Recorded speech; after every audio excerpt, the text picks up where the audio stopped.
JOINTEC can also be set up for cutting pin boards for through-dovetail joinery. And to do that, you're going to set up these stops right here that come pre-assembled. I'll show you how to do that next. The setup for cutting pin boards is going to require that you use the middle hold down point, and you need to make sure that you're using a miter slot that to its center is at least 5 7/8 inches away from the saw blade. So to get started, we'll take the jig off the miter bar.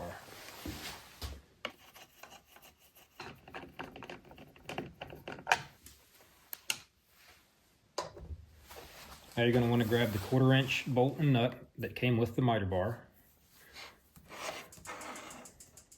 Insert your bolt through the 1/4 inch hole and then tighten the nut down.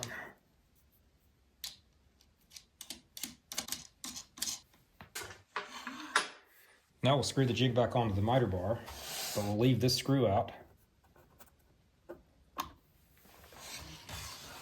And we'll only use the screw in the front. So you're going to want to pick the jig up and set it down over top of that bolt. And then fasten this front screw back in. And now the jig is able to pivot in the back. And so now to set a positive stop for both sides of the angle, you can loosen these knobs, turn the jig to the angle you want, and then slide these stops forward until they engage the bolt. Tighten that knob back down, then do the same for the other side.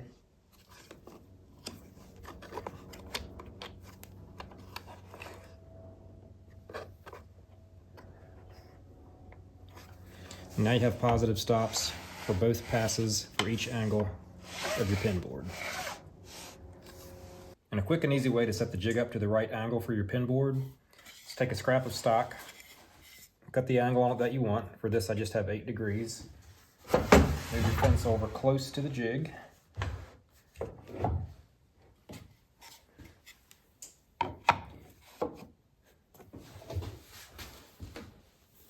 And then I'll just reference the jig to that piece of stock. And while it's referencing that piece of stock, I'll slide these dovetail stops out to where it's engaging the bolt, cinch the nut down. And then for the other angle, just flip your board over and you can set the jig for the other angle.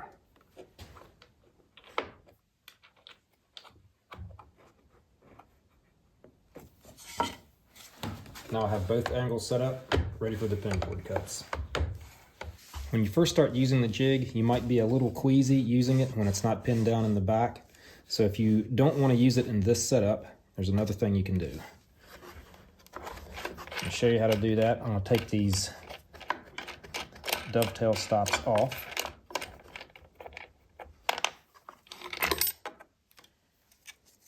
But I'm going to hang on to one washer and one knob.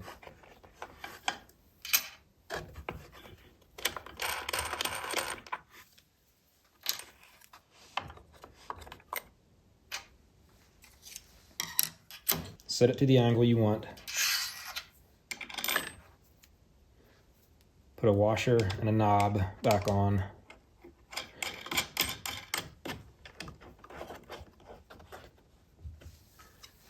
And now you can make all your pin board passes at that angle without the jig moving in the back. A quick tip to put these knobs back on, be sure that the nut is facing up and that recess is facing down. So when you go to set this knob on the bolt, it'll set over the bolt in that recess, and then you can easily spin it down. Otherwise, it'll be pretty fiddly getting those back on.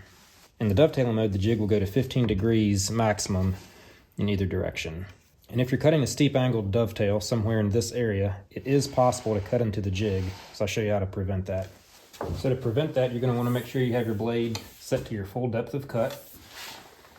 Push the jig up until it's about 1/4 inch away from the blade. And then you're going to take the indexing guide and insert it here in the front to create a stop against the miter bar.